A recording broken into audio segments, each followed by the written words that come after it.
Hey, Chris Ferdinandi here with another Vanilla.js quick tip. Let's get into it. You can use the element outerHTML property to get and set HTML content of an element in the DOM, including the element itself. And so it's a little bit different from the innerHTML property in that way. InnerHTML gets the content inside an element. OuterHTML gets the element and its content. So here I have a div with a class of greeting and a paragraph inside it that says hello world. And I'm going to use the document query selector method to get that element and save it to the greeting variable.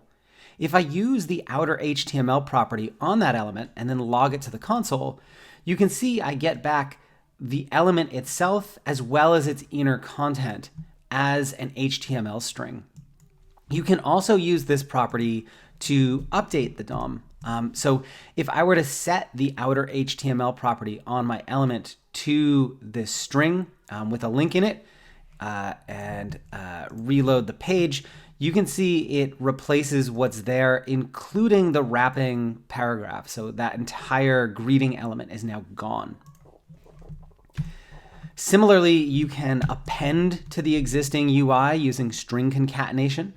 If I say plus equals, this is going to add this content after the element in the DOM. And so it has kept not just the paragraph, but the greeting element itself. And it's added our string after the entire greeting element. Additionally, you can add HTML before the element using this property.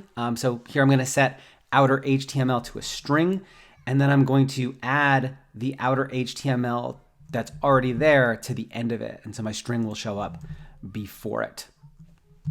If you like this video, please don't forget to like and subscribe and maybe even share it with someone else who you think might enjoy it. You can also get my daily developer tips newsletter over at gomakethings.com, where every weekday I share a new tip, trick, tool, or Vanilla.js snippet to help you build a simpler and more resilient web. Thanks so much for watching.